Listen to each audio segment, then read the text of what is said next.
In the last few months, I've had more conversations than I can count that begin with the same ache, a litany of what is breaking our hearts right now.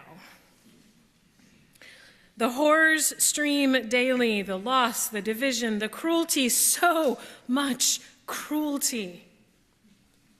It is sheer and utter exhaustion from all of the cruelty that needs to be named right now.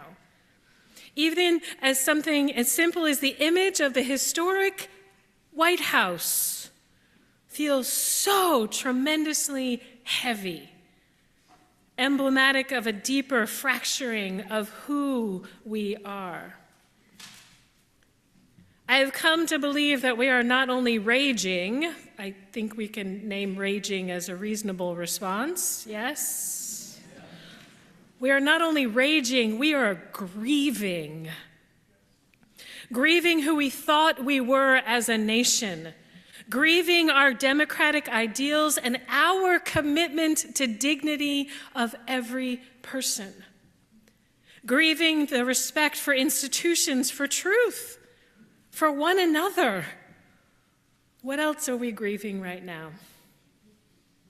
Life, the environment, compassion, safety, peace, freedom. Woo! That was like 6 at a time. Okay, lots of grief. Say it one more time over here. Trust, democracy, justice, due process, empathy. You do better. Science, generosity, education, jobs. Oh. What else? The economy, food. Empathy. Ooh, I think we had an echo over here. Empathy and empathy. Medical care. Oh, Brian, I saw your cartoon that you posted the other day. It was a visual of the new construction with a small child standing in a hospital gown and an IV pole. If that does not say a lot right now, I don't know what does. Let's just hold space for all of that grief.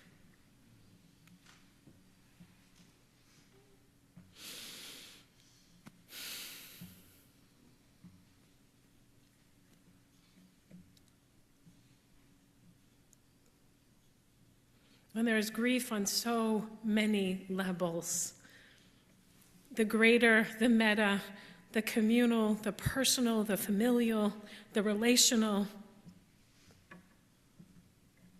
And yet, the choir just sang for us, I trust this grief to return me again, again, again.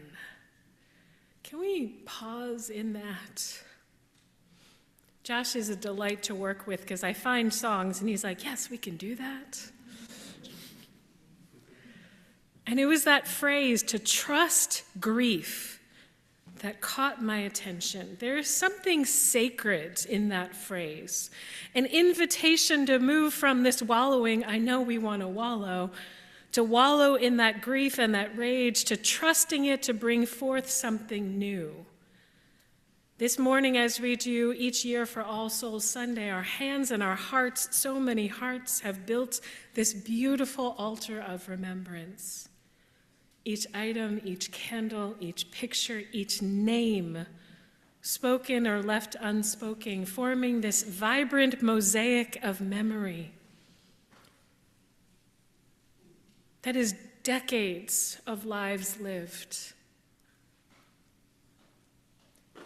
Here in this place, we have gathered our griefs, our gratitude, and our love, because remembrance itself is a spiritual practice, because grieving is loving, and all of it is grounded in compassion. I trust this grief to return me again, again, again. You know, it felt like those words were like a heartbeat There's a deep trust in that refrain, a trust that grief somehow can return us not to despair, but to love, to being able to name that deeper love, that sorrow, when honored, can deepen rather than destroy us. Each return to tenderness, to compassion, polishes the soul like water shaping stone. Beloveds, I'll say that trusting grief is countercultural, at times even counterintuitive. Do you feel me on that? Our society tells us to move on, to numb, to distract ourselves, to not talk about it so much. For the faithful, though, we know that grief is not something to escape, it's something that we live with. It's woven into the fabric of our being. Grief becomes something that we journey with, to welcome as a companion. To trust grief is to believe that within it lies wisdom and truth and transformation. I like to believe that we are a people of transformation. So this morning we name not only the grief of the personal loss, the loved ones who have died, the relationships that have changed, our dreams, how they have been deferred, but also that vast collective grief that surrounds us of all the things that we named in this space. We grieve for our nation. We grieve for the power abused, the integrity abandoned. Is that even a word now, integrity? The compassion that is dismissed as weakness. Why is empathy a sin right now for some people? We grieve systems where money determines whose voice is heard and whose suffering is ignored. And yet, I believe my job is to say, and yet, our faith calls us not to condemn, but we are called to remember no one is beyond redemption. No one. Evil is not people themselves. Evil is turning away. Evil flourishes when we forget that we belong to one another. Evil flourishes when we deny that divine spark in ourselves and others to protect our own comfort or privilege. Evil is the deliberate act of turning away from the holy web that holds all of life and creation. And so it's compassion, true compassion. That is resistance. And compassion builds resilience. It is a turning towards goodness, towards truth, towards the power that heals instead of harms. It doesn't take long to find stories of people who have trusted their grief and transformed it, love, into action. Rachel Scott, perhaps you know that name. She was the first student killed in the Columbine High School massacre. And before her death, she had written a paper. It was a manifesto, and one of the lines said, "Compassion is the greatest form of love humans have to offer." So after her death, her parents took those words to heart and created Rachel's Challenge, a movement that teaches kindness, respect, and empathy to thousands of students. Out of unbearable loss, they built a legacy of compassion.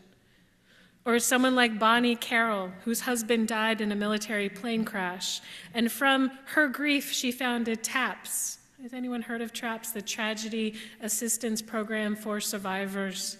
It's a lifeline for those who have lost ones in service. Her sorrow became a community of care. Or someone like Brooke DeBarros, who lost her teenage son in 2020. She created the Team Chase Foundation, spreading random acts of kindness, quietly paying daycare bills unasked, sending anonymous flowers, handing out hope and gift cards as a way to honor her son and mend the world one act at a time. Beloveds, these stories remind us that people are actually extraordinary, even in our brokenness. Over and over, they take the hardest moments of their lives and transform them, trusting their grief into compassion towards the greatest good. And may we remember that one of the names of the divine is the highest good in the world. When we practice compassion, we are choosing to see and honor the suffering of others. We say, your pain is not separate from mine. Your liberation is bound up with mine. Compassion is not pity, and compassion is not passive. It is active, it is engaged, and as our choir sang, it is holy work. This work is holy, soul-cleansing, slowly, again, again, again. Compassion is slow work because it asks us to stay present. You're here on some level because you choose to stay present. Compassion calls us to not only feel, but compassion calls us to act, to build systems rooted in care rather than greed, to speak truth even when our voices tremble, to risk hope when cynicism feels easier. As the great sage and wisdom keeper Alice Walker reminds us, the most common way people give up their power is by thinking they don't have any. And believe you me that the 24-hour news cycle is designed in part to make us believe that we do not have any power right now, to keep us stuck in despair. So we make space. We make a new way. And this is how compassion grows, like a seed, like a fire, in our grief, our rage, and our remembrance. The courage to feel deeply and the willingness to turn again and again, for we are a people of covenant. #perfectly imperfect, not in perfect belief. Covenant is to be in faithful relationship. This is holy work. This is demanding work. And there will be times when our grief feels too heavy to trust, when the brokenness of the world threatens to numb us, and in this moment we are invited to return, to remember, to love. To return, to remember, to love, and maybe it's just to breathe. And then find small, medium, and large and extraordinary ways to show up, to be of service, to connect and return. So, beloveds, may we trust this tender grief. May we trust it to return us to love, to courage, to sacred interdependence. May our grief open a way towards compassion. May our compassion call us to a greater justice, and may our justice be done in love again, again, and again. Ashe, and may it be so.